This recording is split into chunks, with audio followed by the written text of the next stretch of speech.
দেখো আজকে একটা নতুন রেসিপি নিয়ে চলে এসেছি। এটা হলো মুগের ডাল, আর এখানে দেখো কামিনী আতপ চাল ভেজানো রয়েছে, আর এখানে একটু আলু নিয়েছি আর আদা লঙ্কা বাটা নিয়েছি।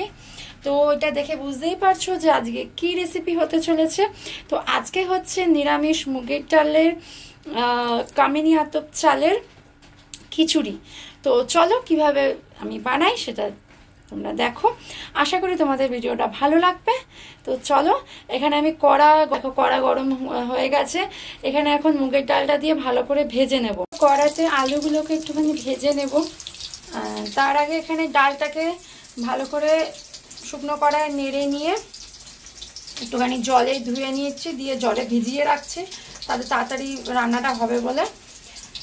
দেখো অল্প একটুখানি গোটা জিরে আর শুকনো লঙ্কা ফোড়নে দিয়ে দিচ্ছি। এখানে দেখো আলুটাকে বেশ ভালো করে লাল করে ভেজে নিয়েছি। এখানে ফোড়নটা হয়ে গেছে। এবার এখানে দেখো এখানে আদা আর লঙ্কা বাটাটা দিয়ে দিয়েছি। আর অবশ্যই আদা যখন গরম তেলে দেবে তখন একটু নুন দিয়ে দেবে, নাহলে খুব ছিটকাবে। এবার একে একে এখানে আমি এখন শুকনো যে মশলাগুলো রয়েছে, হলুদ গুঁড়ো, কাশ্মীরি লঙ্কা গুঁড়ো, একটু জিরে গুঁড়ো, ধনে গুঁড়ো সব এক এক করে দিয়ে দিচ্ছি। দেখো সব মশলাগুলো দিয়ে দিয়েছি আর অল্প একটু নুনও দিয়েছি। দিয়ে এখন এই মশলাটাকে ভালো করে কষিয়ে নেবো, হালকা আঁচে, মানে মিডিয়াম আঁচ করে ভালো করে কষিয়ে নেবো।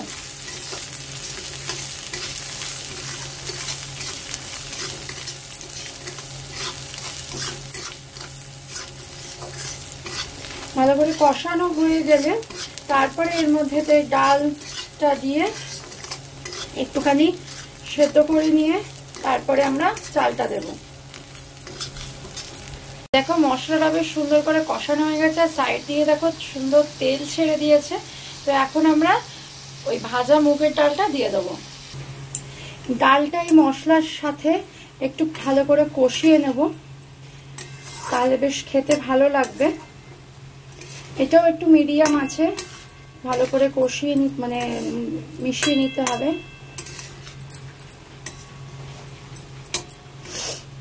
তাতে টেস্টটা একটু ভালো লাগবে। তো এটা হয়ে গেলে আর একটুখানি নেড়ে নেব, নেড়ে নিয়ে এর মধ্যে পরিমাণ মতো জল দিয়ে ডালটাকে প্রথমে একটু সেদ্ধ করে নেব। দেখো ডালটা মোটামুটি সেদ্ধ হয়ে এসছে।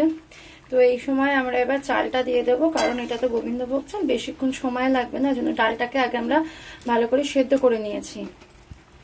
এখানে চালটাও দিয়ে দিয়েছি, একটু ভালো করে মিশিয়ে নিয়ে পরিমাণ মতো জল দিয়ে এটাকে সেদ্ধ করতে দিই। আমাদের এই খিচুড়ি কমপ্লিট হয়ে গেছে। এটা এবার নামিয়ে দেব। তার আগে এখানে ঘি আর গরম মশলা দিয়ে দিলাম, আর নুনটাও চেক করে নিলাম, নুন সব ঠিক আছে। তো ঘি গরম মশলা দিয়ে ভালো করে মিশিয়ে দিয়ে এবার নামিয়ে দেবো। তো আশা করি রেসিপিটা তোমাদের ভালো লেগেছে। তো ভালো লাগলে অবশ্যই লাইক, কমেন্ট অ্যান্ড শেয়ার করো। আর যারা নতুন আমার এই চ্যানেলে তারা অবশ্যই চ্যানেলটাকে সাবস্ক্রাইব করো। তো চলো এটাকে মিশিয়ে ভালো করে নামিয়ে নিই।